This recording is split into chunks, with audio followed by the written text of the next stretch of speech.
खुलुमबाय गिबियावनो एक्स.एन.डि.बि वाइल्डफेयार एसोसिएशननि गासिबनिसिमबो सिबिनाय आरो गाहाम हामलायनायखौ बावहरनाय जाबाय। जों गोनांथार मोनसे आयदा एबा खौरां लानानै जों दिनै खौरां मेल खुंनाय जादों। बिनि जाहोनानो जाहैबाय जोंहा थांनाय 24 तारिख 10/2024 बेवहाय NIA स्पेशल NIA केसफोरनि माखासे हियारिं दंमोन। बेखौ लानानै जोङो दिनै खौरांगिरि मेल खुंनो नागिरदों। मानो होननानै बुङोबा थांनाय 2024 मायथाइनिफ्राय जोंहा NIA नि माखासे केस जानानै थानाय सा 52 बिथांमोना NIA नि फार्स्ट ट्रेकआव सोलिगासिनो दंमोन केसआ।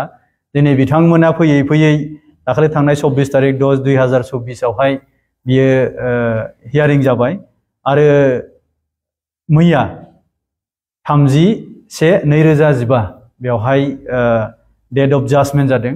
बे जाजमेन्टआवहाय जोङो अनारेबल गुवाहाटी हाई कर्टआवहाय जोङो हाई कर्टआव एपिल खालामदोंमोन सा 8 हिसाबै।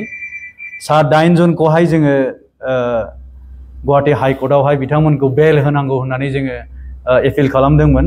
दा थिग बेबायदियैनो सा 8 निफ्राय जों दिनै सा 4खौहाय जोङो दिनै बेल मोननायाव सक्षम जाबाय। बिथांमोननि मुङानो जाबाय फारियै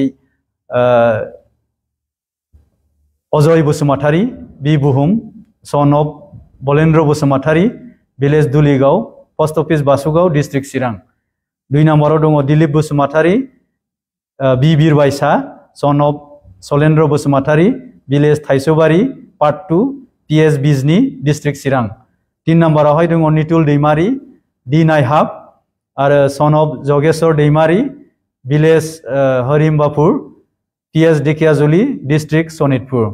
4 नम्बरावहाय जुलियास बसुमतारी बि जुजाय son of Kemai Basumatary village नंवान जियागुरी PS ढेकियाजुलि डिस्ट्रिक्ट सनितपुर।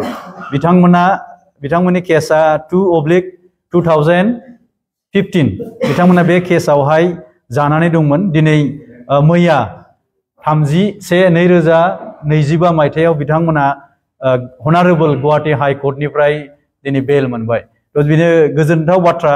दिनै बिनि थाखायनो जों एक्स.एन.डि.बि वाइल्डफेयार एसोसिएशन आरो लोगोसे जोंहा मानगोनां BTR नि चिफ सार प्रमद बर' सार, लोगोसे जोंहा BTR नि EM रन्जित बसुमतारी सार, जोंहा डेपुटी चिफ गोविंद चन्द्र बसुमतारी सार सान हर बिथांमोननि नाजानायाव दिनै बियो गिबि खेब NIA नि स्पेशल केसनिफ्राय मोनसे जोङो बेल एबा जागायजेननाय जोङो दिनै 4 जों बेल मोननो हाबाय। बेयो जोंनि थाखाय जोबोद गिदिरथार बाथ्रा।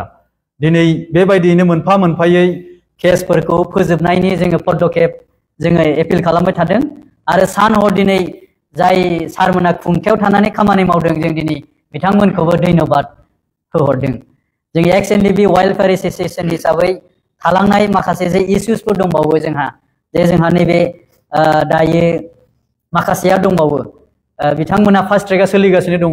बिथांमोननिखौबो थाबैनो अनारेबल हाई कर्टआवहाय जोङो लाबोनायनि एडभोकेट A.K. भट्टाचार्य सारनि नाजानायाव लोगोसे एडभोकेट शब्द राभा सारनि दैदेननायाव बे खामानिया सोलिगासिनो दङ आरो बेजों लोगोसे जोंहा खनखन कलिताबो दङ।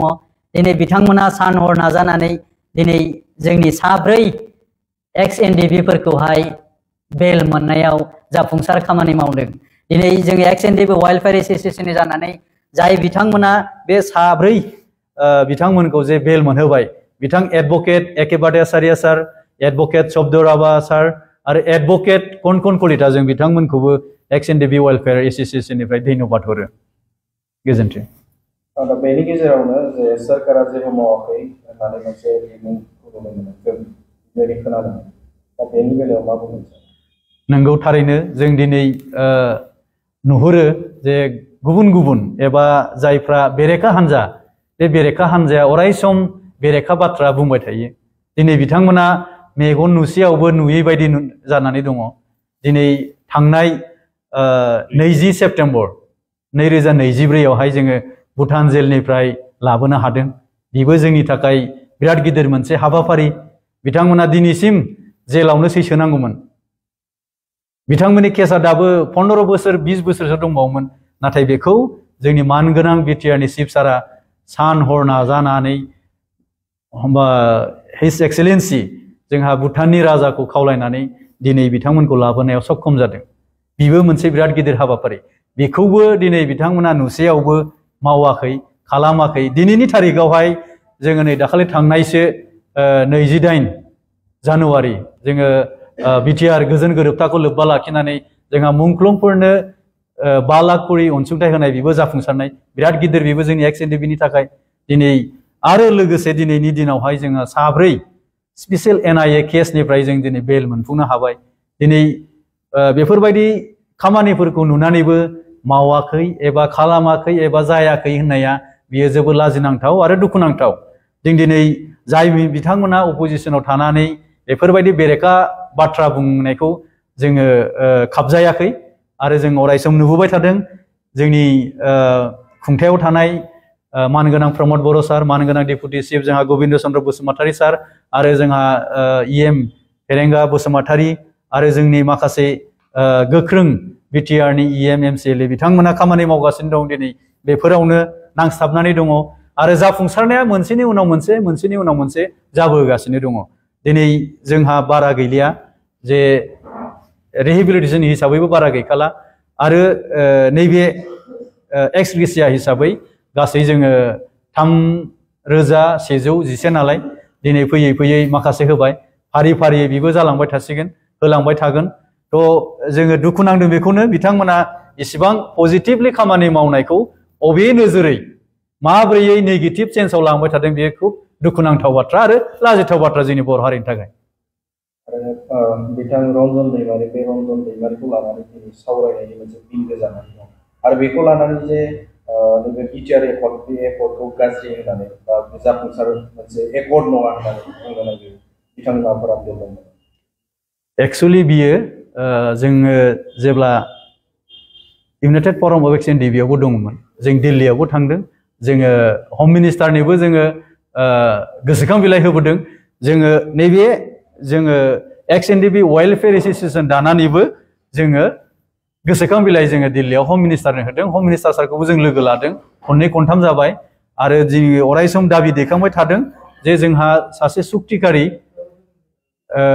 मानगोनां रन्जन दैमारि सारखौ दिनै पिस एकर्ड जाबायबा पिसखौ हनार होनानै बिथांखौहाय जेलनिफ्राय उदां अखराङावहाय हेगारनांगौ होननानै जों अरायसम दाबि दैखांबाय थादों। दिनै बे दाबिया अरायसम थागोन आरो मानगोनां जोंहा बिटिआरनि चिफ सार प्रमद बर' साराबो खनसेल' नङा गोबां सम रायलायबाय, हम मिनिस्टारजों रायलायबाय, ओरै आसामजों सिएम सारजोंबो रायलायबाय, हेमेन्त बिश्व शर्मा सारजों। दिनै बिथाङा गावनि लेभेलाव जेसेबांखि सावरायनांगौ, खामानि मावनांगौ बेखिनिखौ मावबोगासिनो दङ। नाथाय आनफर्चुनेट थांनाय दाखालि जे बिथांमोनखौहाय बे अबस्थायावहाय बेल होनाय जानाय नङा होननानै हनारेबल सुप्रिम कर्टनिफ्राय जे राय होदों बियो सोमोनांथाव जादों। जोंबो आसरित जादों जे जिनिसा बिदि जानाङामोन। पजिटिभलि खारनाय हिसाबै जोंबो बेल मोननायखौ हास्थायदोंमोन, नाथाय आनफर्चुनेट मा जादों जोङो बियो दुखुनांथाव बाथ्रा जादों। आरो आद्रा थाबावनाय बारग' एनडिबिफोरनि थाखाय नोंथांमोना मा राहा बे समाव लानो थाखाय आवगायदों नोंथांमोननि वेलफेयार एसोसिएशन? औ, बियो जोबोद मोजां बाथ्रा। थारमाने जोङो एक्स एनडिबि वेलफेयार एसोसिएशन हिसाबै दिनै जोबोद मोजां मोनसे परिबेसनि गेजेरजों जोङो गोजोन गोरोबथा जाबायब्ला गोजोननि जोङो खामानिफोरखौ मोनफा मोनफा खामानि मावलांनो जों आखायाव लादों। आरो एक्स एनडिबि वेलफेयार एसोसिएशननि मेन थांखियानो बेनो जे जोंनि थालांनाय माखासे इस्युसफोरा जाहाथे जोङो मावफुंलांनो हायो, जोङो बेखौ अरायसम आखायाव लागोन आरो बेनो जोंनि भिजन। जोङो भिजन मिशन 2025 हिसाबै जों बेखौनो लादों। दाखालिबो जों रिजोलिउसन पास खालामबाय। जोङो जे जोंनि थालांनाय आद्रा जेसेबां खामानिफोर दङ जों बेफोरखौ मोनफा मोनफायै जों अरायसम मावलांगोन आरो बेनो जोंनि थांखि। थांनाय समफोराव 678 जिखिनि रेगुलेसन बे नंखाय एक्स एनडिबिफोराबो मोननाङिखौ मोनगोन, जायनिखि 2 लाख 5 लाखनि सरकारा होदोंमोन। बेनि सायाव नोंथांमोना बेफोरबायदि जाबायबा मा एन्टिसिपेट? एक्सुवेलि बियो एस हिसाबै एसनि गोदो कालेक्सन खालामनानै हरनाय जादों, पि हिसाबै पिनि कालेक्सन खालामनानै हरनाय जादों, आरडि हिसाबै आरडिनि कालेक्सन खालामनानै हरनाय जादों। दिनै बेफोरखौनो नायबिजिरनो थाखाय जोङो खामानि मावगासिनो दङ। जोङो जयै सावरायलायनानै बिनि बेलायावबो जोङो माखासे पदक्षेपबो लाबावगोन। बेथ' साफा सानैया ओरै जानो हागौ, जों बेफोरखौहाय गोख्रों राहा लागोन। दिनै मानि थाखाय बेफोरबायदि जादों